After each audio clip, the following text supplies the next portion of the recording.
Hey everyone, it's Steph. I wanted to make today's video because over the past few months I've seen lots of articles about the sort of what they've termed pandemic buying, like in the Washington Post, or about basically essentially the crux of all of them is the regrets buyers are having buying in the middle of a pandemic, buying in such a strong seller's market. And, I read all of those because one of the most important jobs when working with buyers is making sure that they want to buy a house, that it makes sense financially, it makes sense for them as a family, for taking care of a house, that sort of all the responsibilities besides just whether or not you can afford a house are addressed, and so that a buyer knows exactly what they're getting into. So a few weeks ago, I stumbled across this BuzzFeed article titled "People Shared the Reasons Why They Actually Regretted Buying Their Home." And it's stuck with me ever since. And so I thought for today I would just kind of go over 9. There were 22 on the list, so I'll just go over a few of the big ones that I see a lot, and sort of the things that I try to head off before they even happen with my buyers. And just I think by going through the list, it really helps know what to look out for, and helps put things in the back of your mind if you're trying to make the decision, do we really want to buy or not? Because it's not for everyone, and that's okay. And renting is a great option if you can find, if you live in a city where there's affordable housing, then renting or buying, one's not hands down better than the other. It's totally individualized. So number 1, everything costs significantly more than we expected, and we have a bit of regret that we went with such a small house. Okay, so this is a big deal. When you're going through the inspection process, you might only ask the seller for a few things, especially, maybe just a couple of the big ticket items, especially in this market, because sellers aren't tending not to do a lot of repairs.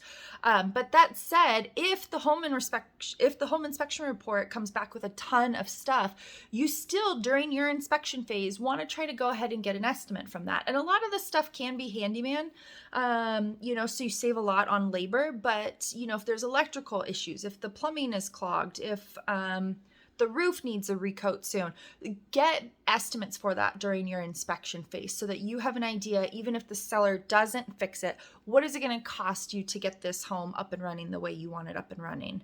And buying such a small house, it's not for everyone. We live in a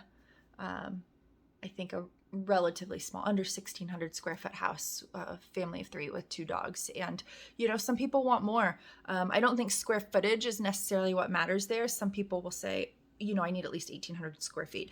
I almost never think that's the case, because it's really dependent on floor plan and if the floor plan works for everything you need. But I will say that buying a small house can make you regret owning a house real fast if it doesn't work out for you, if you don't have enough room for all your stuff, if there's not room, especially if you bought at the beginning of a pandemic and then we're locked home with a bunch of people you didn't expect to be trapped with 24 hours a day. I can definitely see that being overwhelming. So when you're walking through houses, make sure you can plan, does all your stuff fit in here? And if not, are you really, really comfortable making that sacrifice of space for a house you like? Number 2, no one tells you that you're bearing yourself out to everyone and they get to see every single financial decision you've made since birth. Okay, so this should not be the case. I'm just going to put that out there. I posted on my Instagram stories a while ago how against buyer love letters I am, and Oregon has banned them now, and I hope other states follow through. Buying a house can be stressful enough, especially in a seller's market. The last thing I ever want is for any of my clients to feel like they have just bared their soul and still not gotten a house. And as far as your finances go, really that should just be between you and your lender if you're getting a loan. With all of my buyers, I get a copy of the pre-qual, and then I get loan status updates. I don't know how much they make. I don't ever see their bank statements. I don't get any of that information because I don't need it. I need to know from the loan officer if you are qualified or not, and I don't need any of your personal information. So I feel bad for people who have to go through that and really feel just sort of gutted at the end. Okay, the third regret, the maintenance is driving me insane. I simply don't have the time, knowledge, interest, or patience for it. Yeah, this is when renting is probably the better option.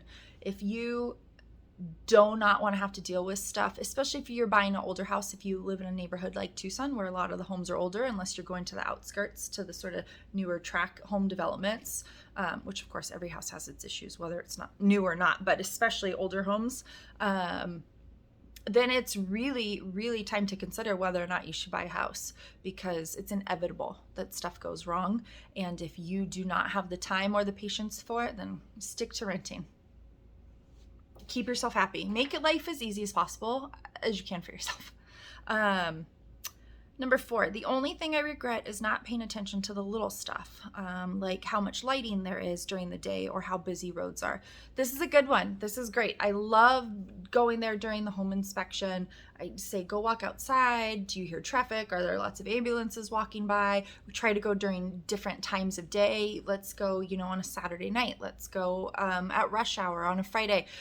Really like seeing the homes during different times of day, and recommend that buyers drive by the area they're looking in at different times of the day. This is great. It's great. Yes. Should definitely be on your to-do list before you purchase a house. Number 5, I began noticing all the things that the previous owners had half-assed, and then I added another one to it because they kind of go together. It didn't have anything we wanted, but was within our budget. It was fully renovated, which we thought meant we wouldn't have to worry about repairs. So flips. Okay. This goes back to having a good home inspection. Sometimes people think when they buy a flip, that means that everything is going to be good to go for 5 or 10 years. And that's not always the case. You got to make sure during the home inspection that the quality of the flipper is good work. We bought a renovated house. We bought a flip. And I love it. We had a brand new air conditioner, brand new water heater. The electrical had been updated. So we had a lot of pros, but we knew the plumbing hadn't been touched. So, we've still got old clay pipes, and we had a water leak from our water pipes not that long ago, and we have to get the house repiped. It was old galvanized steel. So buying a flip does not prevent you from maintenance in any way, shape, or form. And if you are buying from a flipper who hasn't maybe used a good general contractor, then you need to go through that house with your inspections and pretend it's just not even a flip. You got to pretend it's just a regular house, and you got to do everything exactly the same. You can't just sort of rest easy and hope that nothing will go wrong. And yeah, previous owners doing things sort of half-baked, that's really common, and you might do it yourself. You'll move into a house and things will break, and instead of bringing out an electrician, you'll just go to Ace and get the supplies and try to fix it yourself. And it's pretty common, and it's okay too, right? Because it's your house, and especially in Arizona, we're an as-is state, which means I'm going to do a video on that later, but basically, things don't have to be brought up to code. You're allowed to just sort of fix things if you want. But when it comes time to sell that house, then, you want to disclose it, that things were not done permitted or the right way, that they were done your way, and give the buyer an opportunity to inspect it. And hopefully you get the same courtesy when you're looking at a house, that the seller discloses to you that things weren't always done exactly the right way. Number 6, love our house, hate our neighbor on one side. This is easily fixable. Talk to your neighbors while you're in the inspection phase.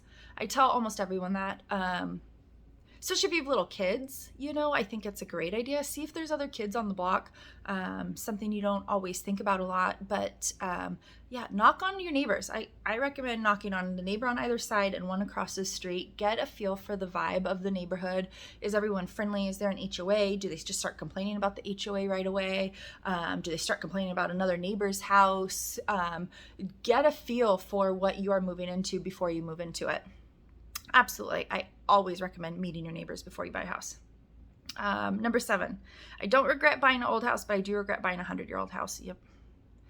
That's a really common one. And so anytime I'm working with a buyer and we're looking in Central, we're looking at older houses, 50s, 40s, 30s, older, I let them know that this is this is going to be work. This is a little piece of history you are buying, and there's a lot that goes into it, and you need to make sure you're prepared. Think about, it might not have central AC, or the duct work might be a little wonky because it started as a 700 square foot house and now it's added on. And so the plumbing is probably original. So you're talking clay or cast iron pipes and galvanized steel water pipes. The electrical might only be 100 amp. You might not have a single 3-prong outlet in the whole house. So there's a lot that goes into buying an older home, and a lot of extra sort of teaching I try to do on the buyer side of that, because it's a lot of work buying an old house.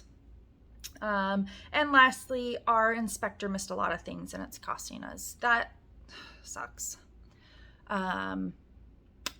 Inspectors are doing the best they can. But I think it's really important to have that conversation. In Tucson, we have certain inspections that are standard.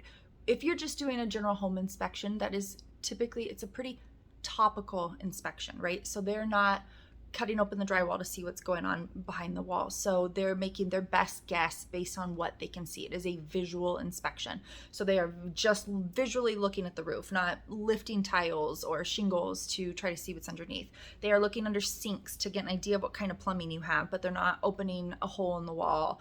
They're opening up the electrical panel and taking pictures of that and looking at that, but they can't tell you what's going on behind the scenes.